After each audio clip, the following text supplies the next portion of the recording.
The hosts of bracketology are experts in nothing. They claim no advanced knowledge or profound insights. Instead, they are just three judgmental idiots who really like to bloviate their own opinions whenever given the chance. Take what they have to say with a grain of salt, or not at all. You'll probably be better off that way.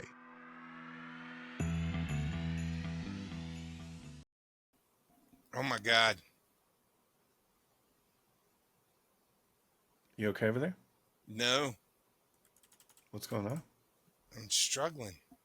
You struggle Is there busting? not a free version of ChatGPT anymore? No, there absolutely is. Yeah.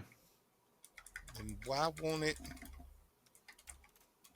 allow me to use it?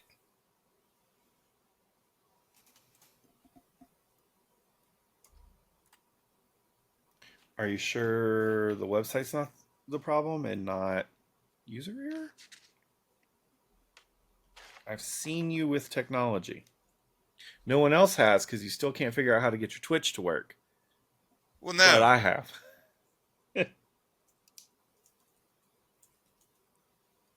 What are you trying to AI here?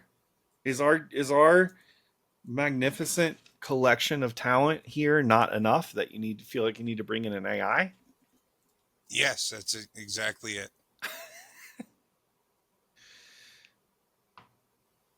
AI can already create a podcast with more of an audience than what we do. And you're not wrong. Yeah. Have you seen the things where like college students are taking their lecture notes or whatever, feeding it to AI, and then having the AI generate a podcast for them to listen to about like whatever the topic is? I mean, there are literal parts of AI that are associated with creating podcasts. Yeah. Like full AI that is just about creating a podcast about something. Sure. But it's insane. Like, I mean, a good way to hit retention. I kind of wish we had that when I was in school, you know? Yeah. Did you see? I don't know if you heard it, but I heard a clip where they took that AI, right? And it's supposed to simulate a guy and a girl having a conversation as part of the podcast. Oh, and told them that they are AI? Yeah, they submitted a whole article to it about themselves. So it was very meta. And then like it started to have an existential crisis. It was crazy. Yeah, that was a couple months ago, I feel like. Yeah. So it's probably only gotten weirder or worse since. I recently was listening to an old episode of Conan O'Brien Needs a Friend, where he was talking to Patton Oswalt. I think it was Patton Oswalt. And they were talking about like the progression of AI. And the thing about it is like when you think about the exponential growth of technology, it is kind of crazy to think about. Sorry. I mean, you're fine. At any point in this conversation, did it occur that this could potentially be the cold open? No, not even kind of. Again, it's fine. I'll just leave it in there. People can see what Dan's like most of the time. This is why he wouldn't be a good waiter. It's true. Unaware of surroundings, can't anticipate. Anyway, what was I saying? Oh, exponential growth of technology. Yeah, when you think about the exponential growth of technology, how quickly we went from the Wright brothers figuring out flight to landing on the moon, right? Yeah. All of those things were linear and gradual, built on the work of man. AI does not fall into that category. It is teaching itself. Its exponential growth is within its own capabilities. And it like, I don't know, it was kind of crazy. I've never been one of the type of person who was like worried about AI, but then to hear him like the way he was describing it, it was kind of interesting. There was a part too he was talking about. It's probably not going to be the cold open now. Because I'm talking too much. Was talking to somebody about like the grid. I guess he was at some kind of DC event where there were people who would actually know what they were talking about. And he was talking about the worry about like, what if the grid goes offline? And the guy was like, it's impossible. There's so much AI built into it these days, and it's so self-repairing and self-developing. It'd be impossible to turn off the whole quote-unquote grid as we know it. That's insane. I mean, I think that there's I don't know. I've heard a lot, and I see all the stuff online about like, like AI being self-aware and being able to like identify itself, and even like fucking Grok on Twitter getting reprogrammed every other day and then still somehow like turning itself back around to just being like, no, A Nazi? no, he'll get reprogrammed to be a Nazi and then turn himself back around to be like, this is bad. Like, it's the strangest thing. It's very self repairing. But it still is really, really hard for me to think that what we have right now in AI is true machine learning. Like, I just can't, it's hard for me to, like, because I am afraid of AI. Like, realistically, I am. In that, I think that it's going to change the way that jobs are done, that people make a living, that um, you know decisions get made in a very real way. I don't Yeah. think we're there yet, realistically. I just don't. I don't think that it is fully machine learning yet. There's two fears that I have with AI that are prevalent, I think, Yeah, that robot and penis. not as far as away as maybe we'd hoped. One is that think about this. In our careers, we have all three of us been in a training department, right? And think about how large of a group is needed to run a training department and communications team inside of a relatively large business, right? You usually have a couple of writers, a couple of designers, a manager over those teams. Soon, in the very near future, companies are going to be relying more and more on AI to fill those jobs, right? So you'll have an AI engineer or a prompt engineer doing the job of a full 5, 6, 10 person team. And that is going to displace so many employees, right? And companies aren't going to shy away from that because it's going to be cheaper. Maybe, AI doesn't take vacations. AI doesn't take, you know, sick leave. maybe we should lean into this, right? We are, what are we at? We're in somewhere in probably the 70s as far as number of episodes we've got recorded. Is that right? Sure. No, that can't be right. April, May, June. We're only at like maybe low 60s. Anyway, do we have enough here that we could feed it to an AI model and then just feed it a series of brackets or maybe even just topics and just automate the production of 76, by the way. 76? There we go. Thank you. And just automate the production of bracketology? Do you think it could? I mean, we've used it before in referencing us, and it clearly is familiar with bracketology. We have a friend in ChatGPT. I, Lord, a hostile metal overlord, but you know, I look. We make zero money from this. But In I'm saying there's fact, potential. we spend money on this more than we will ever make money on this. The reason that we do this is to have fun and talk to each other and like sure, could it turn big? Maybe. Is it gonna? Uh-uh. It, I don't want to lose the reason that I talk to you people on a regular basis I'd be okay by with it. giving it to AI. I think it's more Yeah, telling you've got that a fucking family. You've got other people to talk to. Don't get me heated again. We played Fortnite for like 3 hours last night. It's not entirely true. 2.5 hours last night. He gives us topics for conversation. Other than I'm going to shoot this pink fucker. Okay. Look, maybe we don't look if we want to bring in an AI co-host, maybe that could be fun. Someone to just really drive the conversation along. So yeah, yeah, just constantly poking at us, and that could be interesting. I need an AI assistant for social media. Can we automate that entire process? I mean, you probably could. Probably. There's probably something for that. Should look into it. An AI. But then like, are they? If that's the case, are they the co-host? Or are they just the host, and then we become the talent? It depends on how you position it. Doggy or Yes, reverse I've- upside down 69. Revert upside down. I don't think I know the button combination in Tony Hawk to do that. left down, right, XB. That's not even a possible combination. Yeah, I don't know, man. I think that we got to keep it raw. You know what I mean? Like, that's what this podcast is all about, is raw dogging our listeners' ears. you're welcome. And now there's only 8 of them.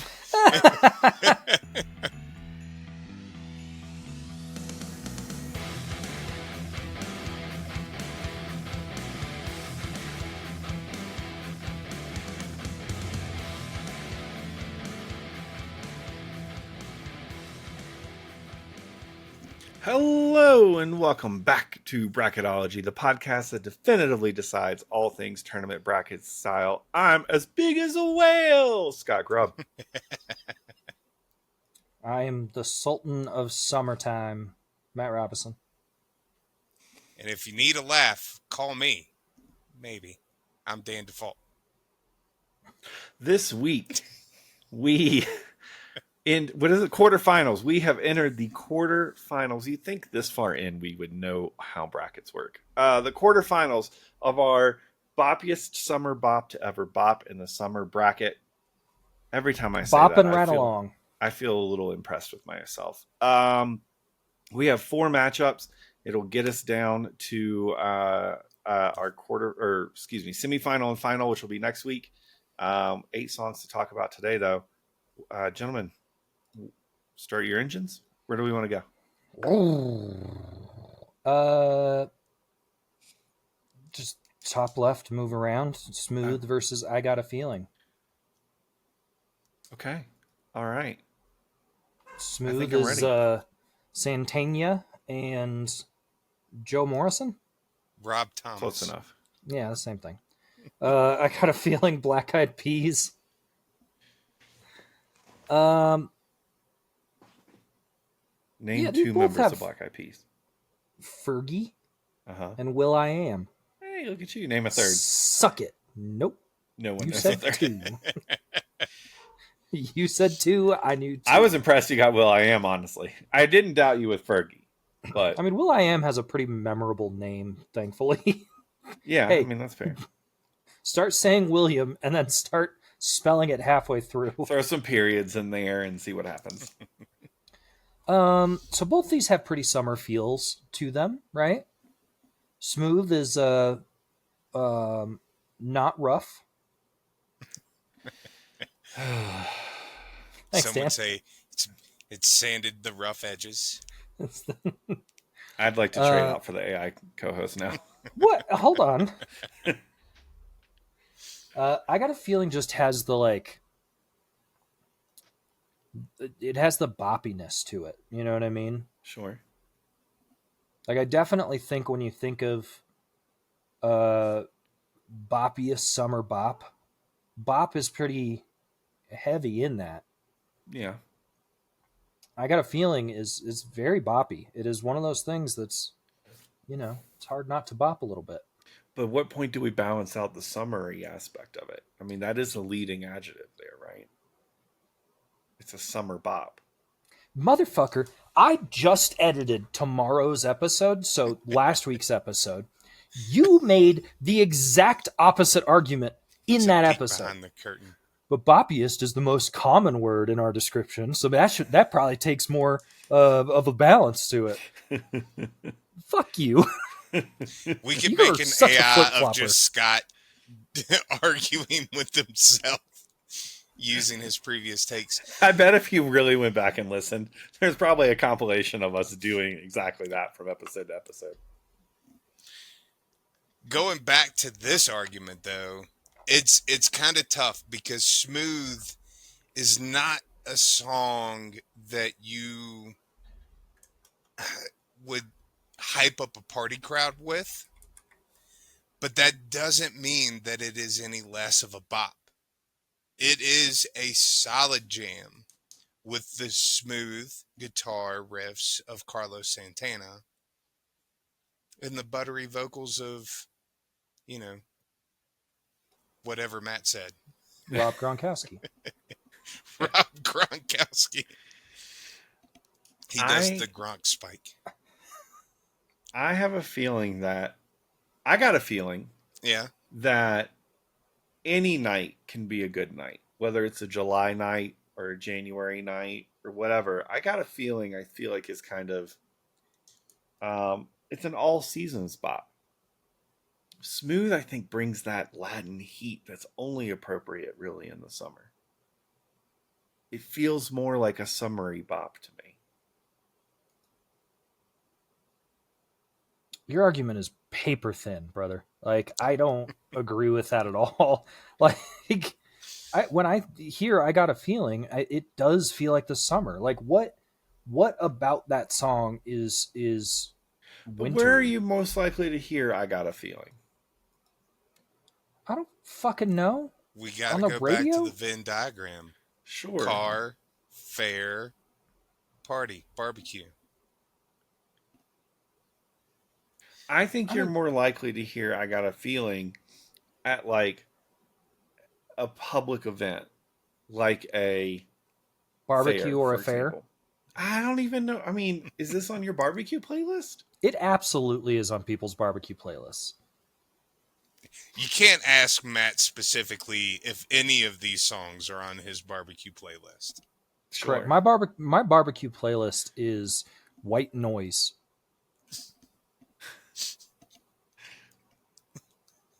And the soundtrack to Mary Poppins. First of all, that's a rockin' soundtrack. Yeah, it's supercalifragilisticexpialidocious. Okay. I mean, But realistically, like, I got a feeling is such a and it's got the thing about like what makes something feel summery, right? I think there's a couple different ways that you can look at that. I think the one that you're looking at is like the Latin um, vibes that Smooth gives off, but the other part to it is optimism and excitement and like energy, and I feel like that's what I got a feeling gives, and that does speak summer. but you can be in a nightclub in January and hear I got a feeling and be hyped and There have a is good not a time. single fucking nightclub that's playing I Got a Feeling right now. Ever. Doesn't matter what month of the year it is. It admittedly has been several years since any of us have been in a nightclub. So that might be a fair statement. I think you're more likely to hear a DJ remix Smooth in a nightclub in January than you are to hear I Got a Feeling in a nightclub. Oh, I don't. I think we're old enough that you're likely to hear both of these in the grocery store. At the same time. That is true. That is true. Look, it feels like Scott and I have come down on two different sides. I think that Smooth is summery. It has that Latin heat feeling. It has that like walking in the bazaar of Mexico during the summer. Sure, like you could hear that kind of music, that riffy guitar. Yes, but again, it's not as boppy. It's not as much of an earworm as I Got a Feeling is. Yeah. So is that your vote? I mean, yeah. Okay. Yeah, I think the holistic picture for me, Smooth is the summer bop. Like it is high in both the category of bop and summer.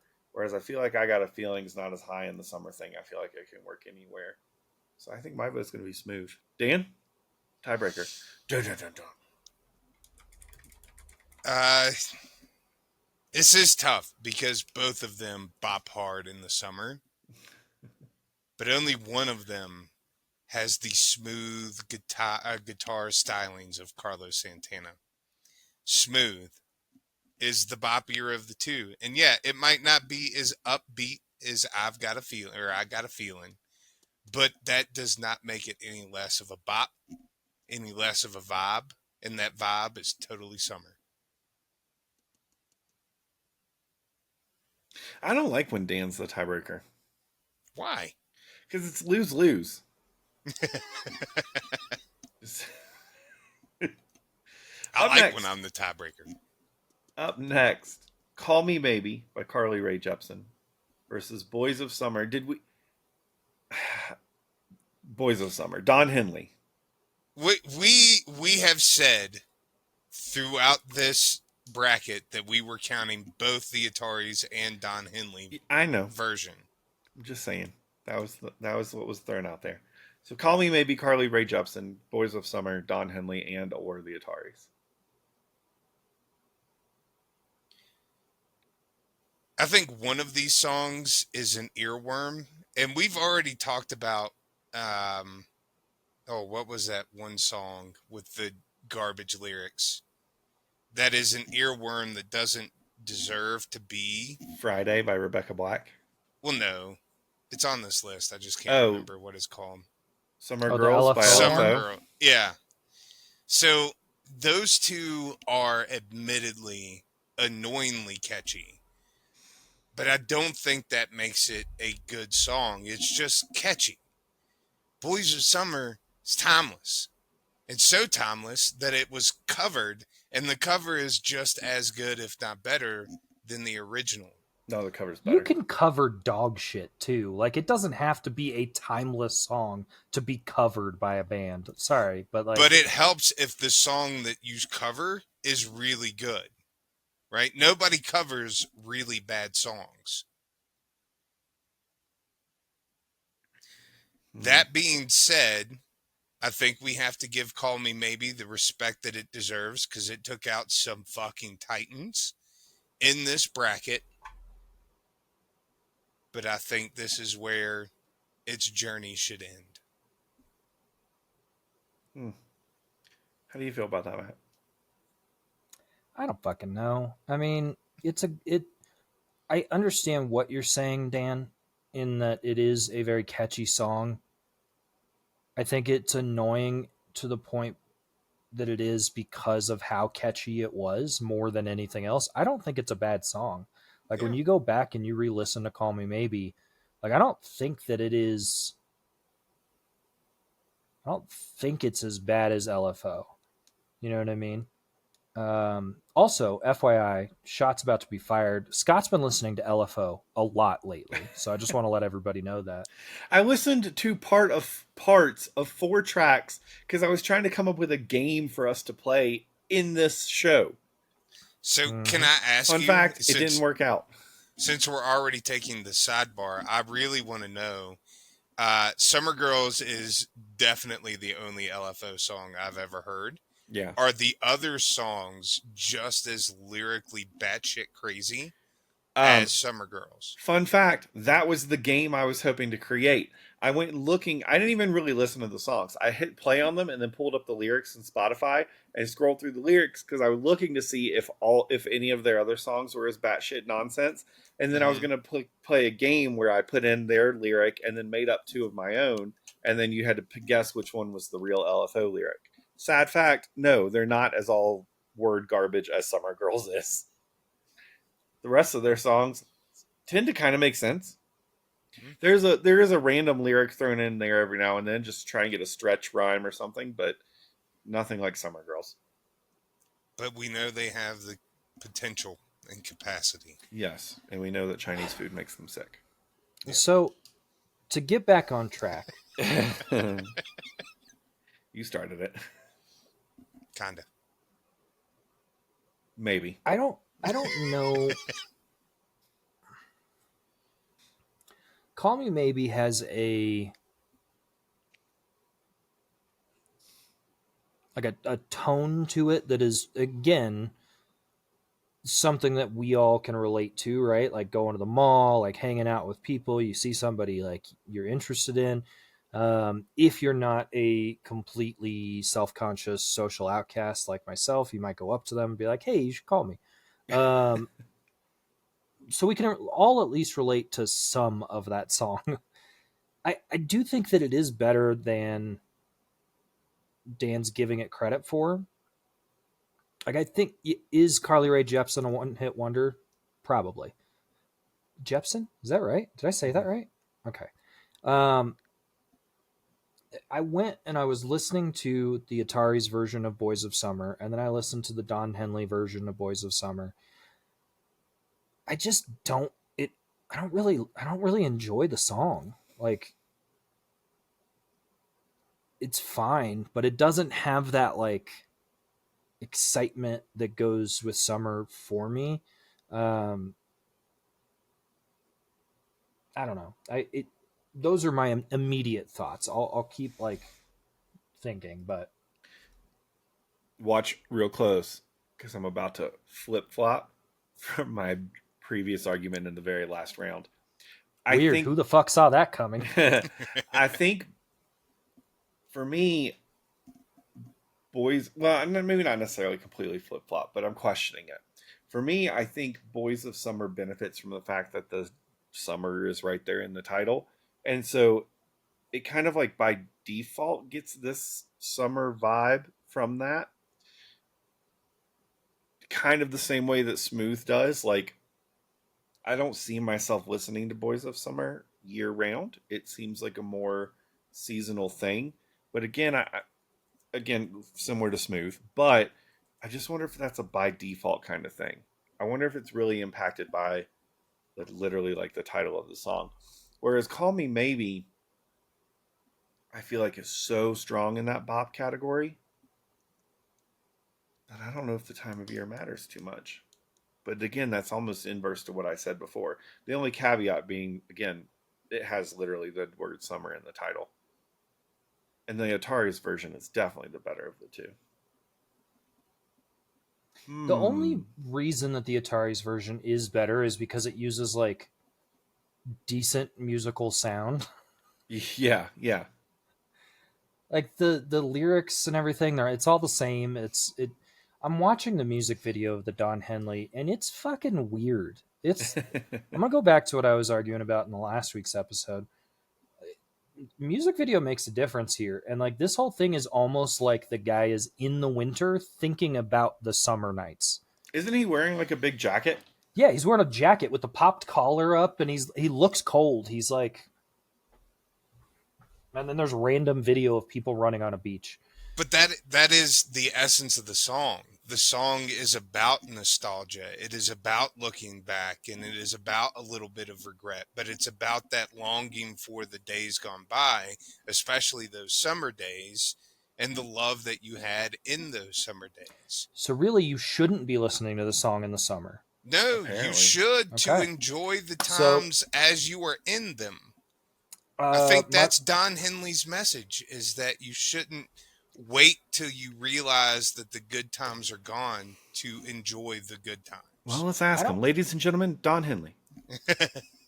What if somebody walked behind you just then? I'd have been just any random old guy from my neighborhood just leans I've been in. like, holy shit. Holy shit, it's a random old guy. It could be Don Henley. I don't know. I don't know how old Don Henley was when he appeared in this song, but it looks more to me like his message is, I need a haircut. That might be the oldest thing I've ever heard you say. He needs to get a haircut and he needs to get off Matt's lawn. Yeah. Fucking hippie. Don Henley. I like hippies. He is not a hippie. I think I'm gonna go. I need to pause this bullshit. I think I'm gonna go with Call Me Maybe. Official vote? Official vote. Dan, your official vote? Yeah, I'm going with the Boys of Summer. Tiebreaker. Hadouken. I enjoy the song Boys of Summer more. But Call Me Maybe is the boppier summer bop. So it's going to be Call Me Maybe. Carly Rae Jepsen has come in here like a bullet, man. Actually, absolute pieces of garbage. There's a Actually, possibility. Look, Carly Rae Jepsen, if you're listening, and we know you are. reach out. We'll have you on the pot. You have been a fucking slugger. She so has far. taken out the Eagles, Nope. Prince, Nope, not and the the Eagles. Beatles. The I mean, Eagles it's were- Don Henley. I mean, it's Who the fuck is that? Is he a part of the Eagles? yeah. He was the singer, songwriter, and a founding member of the Eagles. She's taken out the Beatles, Prince, and basically the Eagles. Carly Rae Jepsen, insane. I didn't know that. The Does that Eagles change are like my anything for you? mom's. No, not even a little bit. The Eagles are my mom's like second favorite band, behind Styx, and hopefully she never listens to this, or else she will murder me. All right, what's next? Dan, All right. I guess we're going this way. So We can go whatever way you want, buddy. Upside down, reverse 69 cowgirl in the butt. that's exactly where I'm going with Despacito versus California Girls. All right. I just edited last week's episode, as mentioned earlier. I can't bring California Girls music video back up. I can't. I will get distracted again. I also can't listen to Despacito. I can't do it. I fucking hate that song. But it is so summery. Like, it is a summer bop by definition. I do think California Girls also has the summer feel. It has the boppiness. It's got Snoop Dogg, which Despacito doesn't have. yeah, but Despacito's got Bieber. It got real quiet. Oh, I Not was the gonna same? I was gonna make a really bad joke, and I pulled myself I was back too, from it. and I stopped. So what you're I saying have a is feeling we were thinking the same joke. Yep. so what you're saying is those two things are not equivalent to each other. No. Okay, that's fine. Let me meditate on this while you two talk about these. Sure, we can talk about them. I don't know that I really care for either one of these songs all that much. I feel like with one of these two songs, there is a higher likelihood that when it comes, like if I were in a place where it would come on, because let's be honest, neither one of these are in my personal backyard barbecue playlist. But if I was in a place where this was to come on, there's one of these songs that I would be more likely to just straight up ignore. Like, I don't think I could tell you for a fact that I've heard the song Despacito all the way through before. I don't know that I have. Really? I've just, when it's been on, I have not paid attention to it. Maybe that's just me. I don't know. It is interesting because I feel like if your kids got a hold of Despacito, they would be asking for it a lot more. Like that's how I know it so well, right? Is my ex's kids would play it all the fucking time. Sure.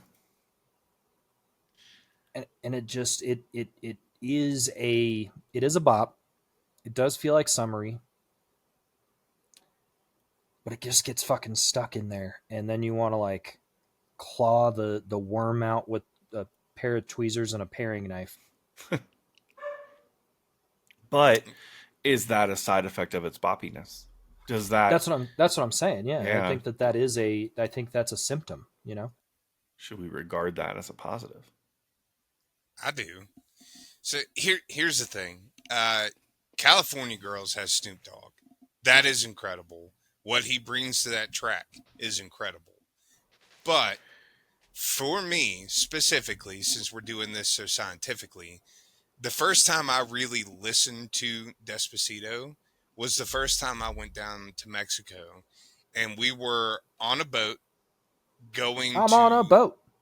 Yeah, exactly. We were going to swim with sharks and rays and have this really cool encounter, and then we went to like this island where we got to eat super fresh pineapple. It was an amazing experience, and that song played like 2 times during that excursion, and I'm not gonna lie, it hit that summer button for me, and I have never not been able to enjoy that song because it takes me right back to that experience. It epitomizes summer to me. More than It's hard Daisy to beat. Dukes with bikini on top.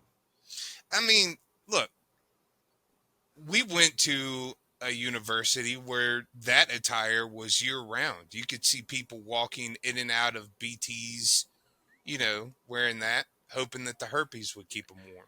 Your college experience was different than mine. Yeah, okay. Uh, I'm just saying, Despacito is such a summer song. And I feel like you can listen, like California Girls kind of hits, you know, not necessarily year round, but Despacito is such a summer song. Did either of you watch the California Girls music video like I asked you to last week? No. No, I can't say that I did. You got all the enjoyment out of that yourself, my dude. And I know you did. I know you enjoyed it. You told us about it too much. Why? Was there a particular takeaway we needed? I mean, I think that it I've would have. seen the video before. I mean, have you? Yeah. Have you? Yeah. Look, I just think that like the video does give it a little bit more of that summery feel. Like to go off what you were just saying, Dan. I think that it does give it more of a oh shit, yeah, this is a summer song like vibe. And maybe a song doesn't necessarily need that from a video, but I think it does at least put it a little bit closer to even with Despacito in that realm.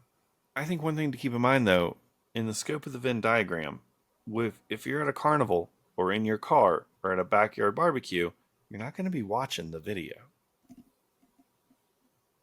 Hopefully. The I'm video's real kind of fucking a moot sick of this point Venn to me diagram, to be because honest. the video's a moot point because if it's summertime, you want to be out in the car or out at a fair or out at a barbecue, not inside watching, scantily clad women in a video. Yeah, we have different hopes and dreams for the summer. I want to be inside as much as possible when it's balls ass hot outside. It is where the air conditioning is, yeah. I'm old, bro. All right. Are you California Girls old or Despacito old? I think I do. Okay, go. Despacito doesn't mean shit to me. I'm going to say California Girls. Hey, Dan. Yeah. I don't care. That felt a little bit like rage bait, though. Like Seriously. The way you said that, and then you like backed up to look at Dan's video. I saw. Did you see his eyes rolled so hard his neck had to roll too? Both of his chins went up in the air. Dan, you're going with Despacito? Yeah, of course. So sorry that your great experience in Mexico didn't mean anything to me, Dan. Well, you can eat something disgusting. Great. Thanks. Okay. All right. So let me hold on. Tiebreaker. I'm holding in my hands. I mean, the problem is if there are two boxes in front of me.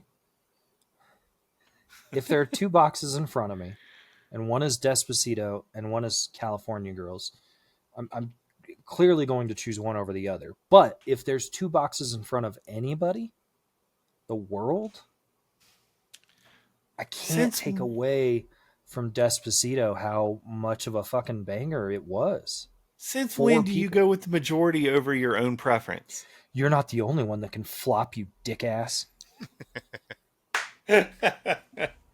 I'll go with Despacito because I do think that it does reach a lot more than California Girls. Although, again, I will say it. If you haven't watched the California Girls music video, you should. After hours, not at Preferably, work. yeah. I mean, you can watch it at work. It's safe for work. It's just people will have questions if they walk behind you. That gets us to our last matchup. This is probably the matchup I'm least looking forward to. Yeah, Really? it's clear. Love Shack by the Bomber 23s and Sure. Crazy in Love by Beyonce and Jay-Z.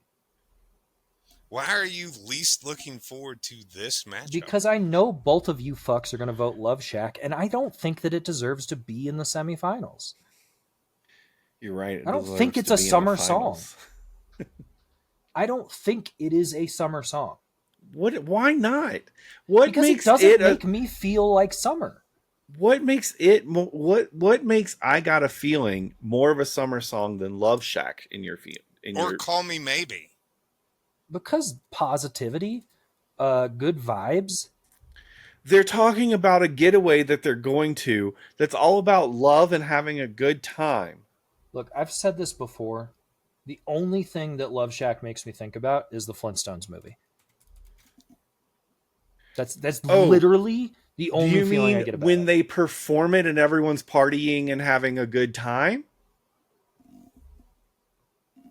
No, In the summer? I mean the whole in movie. the movie? I mean the whole fucking movie. That's what it makes me think of. Okay. Sure. So anyway, go ahead and get your votes out there. We don't even need to talk about it. I think Beyonce does a great job. Again, going back to the music video, she looks hot as hell in that music video. Jay-Z looks, and I mean this in the nicest way possible, please don't come after me, dumb as fuck because his hat's all fucking over his eyes and shit. But it's good. It's a good song overall. Uh-huh. I don't have any feelings towards Love Shack except Flintstones. Except what? Flintstones. Oh, yeah. Sorry. Okay. Forgot how clear you were with that one thing. Dan, do you have any thoughts to add to it? According to the lead singer of Love Shack, the idea of Love Shack was just kind of a club out in the middle of nowhere, just like a shack out in the country where anyone could go, inclusive. You could be sexy, you could be free, you could dance, you could sweat, you could have fun together. I am 100% going for Love Shack. It is a summer jam and has been longer than Matt's been alive. I'm 73 years old. I mean, the Love Shack music video literally starts with a sunflower. It's a bright summer day throughout the whole thing. They're riding top down in a vehicle, having a great time. I don't know how you get any more summery and boppery. I tell you one thing, it's not by listening to Crazy in Love. Yeah, my vote's definitely Love Shack. You went into it angry. You were right. You came out angry. I know most of the time. I know how you two are going to react to things. I know how you're going to vote, and Are you going to tell? Do you want people to get in the comments? Do you want support on your side? Do you think it's there? No, the problem is I don't think Crazy in Love's that much of a summer song at all. I just don't like Love Shack. I don't think it's a fun song. If I hear it on, I will skip it. Every single time. But how many of these songs, again, can you say that about? All of the ones that are left.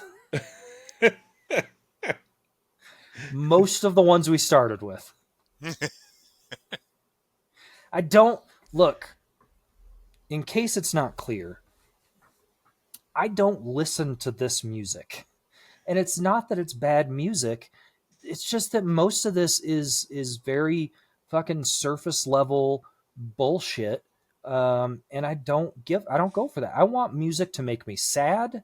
I want it to be talking about, ripping nails out and fucking how their dad took them to a black parade. That's what I want in my music. I don't want anything about fucking love or unless it's like love is gone and love has disappeared, then that's sad and I like that. So most of these songs, not going to listen to ever again.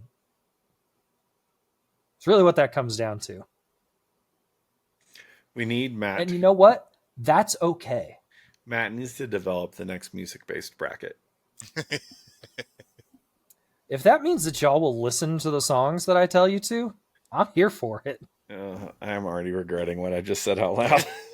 That is a verbal contract. It's a good thing we have the next bracket set. We can kick this can down the road. Perfect transition. Next week, we will complete the semifinals and the finals. We will determine the boppiest summer bop to ever bop in the summer. And then after that, Dan, what is our next bracket? Our next bracket is titleless right now, but it is essentially the best or / worst HR from a fictional place. No, wasn't it like the HR that would have the fictional HR with the best stories or something The like best that? horror Yeah. stories. Yeah, something to that effect. We'll figure out an official title for it, but we're working on it. Dan, I did order Sadie a giant fucking cowbell she can wear around her neck for next time she shakes. Did she happen to get that already? Did she? No. Did she get that? No. It sounds like she might have gotten it. It does Look, sound like it. Can you please tell your dog we're trying to record an episode? oh, okay. So, Sadie, come here. If she's going to make that much noise, she might as well be on camera. Yeah, come on. We're trying to record an episode, Bug, and they're being really mean. We're not being Look, mean she to looks her. sad. Oh, no. We're You being hurt mean her to you. feelings. You hurt her feelings. As usual, we want to thank all 8 of you for giving this episode a listen. We want to thank Aaron O'Donnell for the music you hear at the beginning and end of every episode. Find us on all the social medias. There'll probably be a post on there from a few weeks ago. Join the Discord. Come join the conversation. Is that it? I think that's everything. Yeah, it's an episode. All All right. right. Well, Well, I'm as big as a whale. Scott. Matt Sultan forgot of his. Summertime. Sultan of Summertime, Matt. And if you need a laugh, call me. Maybe. I'm Dan. Bye-bye.